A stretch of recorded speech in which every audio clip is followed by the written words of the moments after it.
जैसा कि last lecture में हम लोगों ने डिस्कस किया था व्हाट इज केमिस्ट्री। हमने केमिस्ट्री की बेसिक डेफिनेशन को स्टडी कर लिया था लास्ट लेक्चर में, और हमने चैप्टर का जो नेम था states of matter and phase changes, हमने इसको भी डिस्कस कर लिया था कि हमारे इस चैप्टर के नाम का मतलब क्या है। तो हमारा चैप्टर नंबर 1 का पहला टॉपिक है ब्रांचेस ऑफ केमिस्ट्री। इस टॉपिक के अंदर पिछली बुक से चेंजेस ये हैं कि लास्ट टाइम 8 ब्रांचेस इंक्लूड की गई थी सिलेबस में, लेकिन इस बार ब्रांचेस को मॉडिफाई करने के बाद 11 ब्रांचेस को आपके चैप्टर के पहले टॉपिक में शामिल किया गया, जिनमें से कुछ ब्रांचेस हम लोग आज डिस्कस करेंगे, कुछ ब्रांचेस हम लोग डिस्कस करेंगे नेक्स्ट लेक्चर में। ठीक है, जैसा कि पहली हमारे पास ब्रांच है फिजिकल केमिस्ट्री की। आप लोगों ने नाम से ही समझना है कि हमने उस ब्रांच में स्टडी क्या करना है। मैंने जैसा कि लास्ट लेक्चर में भी आपको बताया था कि जब तक आप लोगों को चीज की टर्मिनोलॉजी, उस नाम की टर्मिनोलॉजी ही समझ में नहीं आएगी तो आप लोगों को टॉपिक समझने में भी मुश्किल आ सकती है। ठीक है, तो जैसा कि हमारे पास पहली ब्रांच है फिजिकल केमिस्ट्री। फिजिकल केमिस्ट्री में आप लोग मैटर की फिजिकल प्रॉपर्टीज को मेनली डिस्कस करते हैं। लास्ट लेक्चर में मैंने आप लोगों को बताया था कि प्रॉपर्टीज दो तरह की होती हैं, एक फिजिकल प्रॉपर्टीज और एक केमिकल प्रॉपर्टीज। फिजिकल केमिस्ट्री में आप लोग बेसिकली चीज की फिजिकल प्रॉपर्टीज को डिस्कस करते हैं। ठीक है, तो इसकी डेफिनेशन मैं कुछ इस तरह से भी लिख सकता हूं, दी branch of chemistry in which we deals with the physical properties or physical states of a matter। ठीक है, यानी कि फॉर एग्जाम्पल मेरे पास एक स्पेसिफिक मैटर है, जिस तरह से मैं कहता हूं मेरा मैटर है वाटर। अब मैंने इसकी स्टेट को स्टडी करना है और मैंने इसकी फिजिकल प्रॉपर्टीज को, फिजिकल प्रॉपर्टीज मतलब वो प्रॉपर्टीज जो मैं 5 सेंसेस के जरिए से स्टडी कर सकता हूं, देखने से, चखने से, सूंघने से, सुनने से, ये 5 सेंसेस के जरिए से जो मैं चीजों को स्टडी कर सकता हूं उन्हें आप लोग कहते हैं फिजिकल प्रॉपर्टीज। ठीक है, नेक्स्ट ब्रांच आती है हमारे पास इनऑर्गेनिक केमिस्ट्री। अगर आप देखें दूसरी ब्रांच में इनऑर्गेनिक और तीसरी ब्रांच में आप लोगों के पास टॉपिक है ऑर्गेनिक। ऑर्गेनिक केमिस्ट्री के अंदर आप लोग बेसिकली स्टडी करते हैं ऑर्गेनिक कंपाउंड्स को, स्टडी ऑफ ऑर्गेनिक कंपाउंड्स, और इनऑर्गेनिक केमिस्ट्री में आप लोग स्टडी करते हैं study of inorganic compounds. Organic और इनऑर्गेनिक में क्या फर्क होता है? इन दोनों का बोर्ड के पेपर में आप लोगों को डिफरेंस का सवाल भी आ सकता है। ठीक है, और जब भी आप लोगों ने किसी चीज को डिफरेंस के तौर पे लिखना है तो आपने हमेशा 2 लाइनें निकाल लिखना है। जैसा ये आप लोगों के पास एक पूरा पेपर है, अब आप लोगों को डिफरेंस आ गया, यहाँ पे आपने सवाल नंबर लिखा है, यहाँ पे आपने डिफरेंशिएशन लिखा, और ये लाइन लगाने के बाद यहाँ पे आप ऑर्गेनिक कंपाउंड लिखेंगे और यहाँ पे आप लिखेंगे इनऑर्गेनिक कंपाउंड। ठीक है, ऑर्गेनिक कंपाउंड स्टडी होती है हाइड्रोकार्बन्स की या उसके डेरिवेटिव्स की। डेरिवेटिव्स का मतलब है डिराइव हुए हुए। किससे डिराइव हुए हुए, किससे बने हुए? हाइड्रोकार्बन।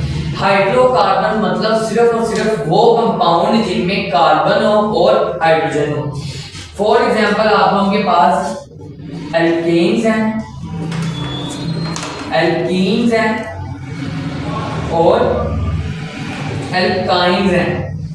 इन तीनों कंपाउंड्स में सिर्फ कार्बन होता है और हाइड्रोजन होता है, तो आप लोग इनको क्या कहोगे? हाइड्रोकार्बन्स।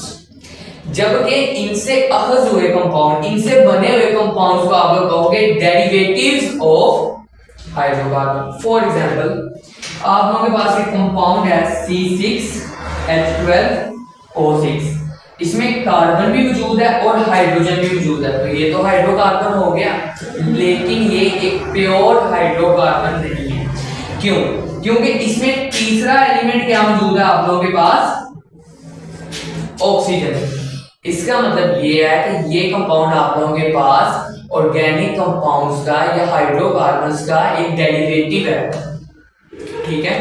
तो ये होते हैं डेरिवेटिव जिनमें कार्बन भी हो, हाइड्रोजन भी हो, लेकिन उसके अलावा कोई तीसरा, चौथा या पांचवा एलिमेंट भी उस कंपाउंड के अंदर मौजूद हो, ठीक है। तो इस तरह के कंपाउंड्स की स्टडी को आप लोग कहते हैं ऑर्गेनिक केमिस्ट्री, ठीक है। अब आगे जब भी आप लोगों ने ब्रांचेस को याद करना है ना, आपने सिर्फ डेफिनेशन पर फोकस नहीं करना, आपने कुछ एक्स्ट्रा भी याद करना है, क्योंकि लाहौर बोर्ड की डिमांड होती है कि जब बच्चे ने पढ़ा है तो बच्चे को आता है, तो अगर सवाल आया डिफाइन ऑर्गेनिक केमिस्ट्री तो आपने खाली डेफिनेशन नहीं लिखी, आपने डेफिनेशन के साथ उसके यूजेस, उसकी एप्लीकेशंस भी याद करनी है। एप्लीकेशंस का मतलब भी यूजेस ही होता है। जिस तरह ऑर्गेनिक केमिस्ट्री के आप लोगों के पास एप्लीकेशंस आती हैं मेडिसिन में, मेडिसिन की जो फॉर्मेशन होती है वो ऑर्गेनिक केमिस्ट्री पे सारी बेस करती है, पेट्रोलियम पे और पेट्रोकेमिकल इंडस्ट्रीज। पेट्रोकेमिकल इंडस्ट्रीज वो इंडस्ट्रीज होती हैं जहां पे पेट्रोलियम के कंपाउंड्स को सेपरेट किया जाता है थ्रू फ्रैक्शनल डिस्टिलेशन। पेट्रोलियम एक, जैसा आपने पेट्रोल का नाम सुना है, पेट्रोल ही सिर्फ पेट्रोलियम नहीं है, petroleum is a mixture of several का मतलब कई कंपाउंड्स का मिक्सचर, ठीक है। और इन कंपाउंड्स को आप लोग अलग करते हैं फ्रैक्शनल डिस्टिलेशन के जरिए से। फ्रैक्शनल डिस्टिलेशन क्या है, यहाँ पे बात आती है फ्रैक्शनल डिस्टिलेशन क्या है।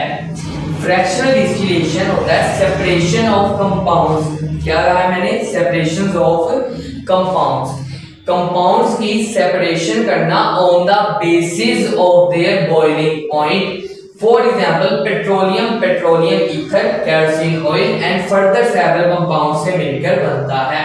अब जब आपने ये कंपाउंड्स को सेपरेट करना है तो आप उनको उनके बॉइलिंग पॉइंट्स के हिसाब से अलग करेंगे, तो इस चीज को कहा जाता है फ्रैक्शनल डिस्टिलेशन, ठीक है। मैं उम्मीद करता हूं कि आप लोगों को पेट्रोकेमिकल इंडस्ट्रीज की भी समझ आ गई। उसके अलावा जो कंपाउंड हाइड्रोकार्बन ना हो, जिस तरह से फॉर एग्जांपल आप लोगों के पास है वाटर एंड कार्बन डाइऑक्साइड। अगर आप पहले वाटर पे गौर करें तो यहाँ पे आप लोगों के पास हाइड्रोजन है, लेकिन यहाँ पे कार्बन का एटम मौजूद नहीं है, तो ये हाइड्रोकार्बन कंसीडर नहीं किया जाता। इसी तरह कार्बन डाइऑक्साइड में कार्बन है लेकिन हाइड्रोजन मौजूद नहीं है, तो इसको भी हाइड्रोकार्बन कंसीडर नहीं किया जाता। हाइड्रोकार्बन होने के लिए या उसका डेरिवेटिव होने के लिए हाइड्रोजन और कार्बन, हाइड्रोजन एंड कार्बन का होना दोनों का लाजमी है। अगर दोनों में से कोई एक चीज है और दूसरा एलिमेंट नहीं मौजूद तो आप लोगों के पास वो कंपाउंड हाइड्रोकार्बन नहीं होगा, ठीक है। तो इसके अलावा जिधर जिधर भी कंपाउंड यूज होते हैं उन्हें आप लोग कहते हैं inorganic chemistry. For example cement की जितनी भी इंडस्ट्रीज हैं, ये सारी की सारी जो एप्लीकेशन या जो फॉर्मूला या जो टेक्निक्स वहां पे इस्तेमाल की जाती है वो सारी आप लोग स्टडी करते हैं under the branch of inorganic chemistry. Cement की होगी आप लोगों के पास ब्रांच जो है उसमें डिस्कस करना। चौथी ब्रांच आ जाती है आप लोगों के पास environmental chemistry. Environmental chemistry, environmental नाम से जाहिर हो रहा है environment. For example human beings vehicles चलाते हैं, व्हीकल्स जब चलाते हैं उनमें पेट्रोल यूज होता है या सीएनजी यूज होती है। सीएनजी का मतलब है compressed natural gas, compressed natural gas. जब हम लोग गाड़ियां चलाते हैं तो पेट्रोल बर्न होता है इंजन में। पेट्रोल बर्न होने के बाद हमारे एनवायरनमेंट में carbon dioxide, carbon monoxide, sulphur dioxide and oxides of nitrogen, several इस तरह के कंपाउंड हमारे एनवायरनमेंट में आते हैं जो हमारे एनवायरनमेंट को पोल्यूट करते हैं। अगर ये सारे कंपाउंड्स हमारे एनवायरनमेंट में आ रहे हैं तो लाजमी बात है कि इन सब कंपाउंड्स का हमारे एनवायरनमेंट में कोई ना कोई इफेक्ट होगा, चाहे वो पॉजिटिव हो चाहे वो नेगेटिव हो। अब इन सारे इफेक्ट्स को अंडर द ब्रांच, किस अंडर द ब्रांच की आप स्टडी करेंगे, under the branch of environmental chemistry. Last branch है आप लोगों के पास analytical chemistry. It's a very interesting branch. Analytical, analytical जो वर्ड है ये निकाला गया है, ये अखज हुआ है एनालिसिस से। एनालिसिस का मतलब होता है किसी भी कंपाउंड का तज्जिया करना, ठीक है। फॉर एग्जांपल आप लोगों के पास एक मिक्सचर था, ठीक है, आपने उस मिक्सचर के कंपोनेंट्स को सेपरेट करना है, ठीक है। अब आप लोग सेपरेट करने में जो टेक्निक यूज करेंगे और सेपरेट करने के बाद जब आप उस मेथड को थ्रोली स्टडी करेंगे थॉरली का मतलब होता है गौर से। जब आप लोग उस मेथड को स्टडी करेंगे, उस मेथड को स्टडी करने के बाद जो एलिमेंट सेपरेट हुए हैं, फॉर एग्जांपल मेरे पास सॉल्यूशन था वाटर का और शुगर का, आपने इनको हीट किया, शुगर ही रहता होगी वाटर का, वो आपने वेपर्स के फॉर्म में सेपरेट कर लिया। जब आपने सेपरेट करने के बाद वाटर को और शुगर को सेपरेट सेपरेट स्टडी किया तो आपने इन दोनों का सेपरेट क्या किया है, एनालिसिस। तो एनालिटिकल केमिस्ट्री में आप लोग क्वालिटेटिव भी करते हैं और क्वांटिटेटिव तज्जिया भी करते हैं। क्वालिटेटिव का मतलब है कि आपने सिर्फ एलिमेंट या कंपाउंड या उस मिक्सचर के जो एलिमेंट आप लोगों ने सेपरेट किए हैं या उस स्पेसिफिक जो मिक्सचर था, अगर आप उसकी सिर्फ क्वालिटी को डिस्कस कर रहे हैं, ठीक है। क्वालिटी का फॉर एग्जांपल मैं आप लोगों को मिसाल देता हूँ, अगर दो कंपाउंड है, एक पेट्रोल है, एक पानी है, आपने ये देखा कि पेट्रोल लाइट वेट है और पानी का जो वेट है वो ज्यादा है, ये एनालिसिस हो गया क्वालिटेटिव, क्योंकि आपने सिर्फ क्वालिटी को स्टडी किया। लेकिन अगर आप स्टडी करते हैं क्वांटिटी, मिकदार को जब आप लोग स्टडी करेंगे, क्या आप लोग कहते हैं कि 1 लीटर पेट्रोल में इतने ग्राम आ गए पेट्रोल के और 1 लीटर पानी में वाटर के इतने ग्राम आ गए। फॉर एग्जाम्पल पेट्रोल में मैं आप लोगों को कहता हूँ कि पेट्रोल में बस 1 लीटर था, लेकिन जब उसका वेट किया गया तो उसमें 780 ग्राम थे, और जब 1 लीटर पानी का वेट किया गया तो वो पूरे 1000 ग्राम का था।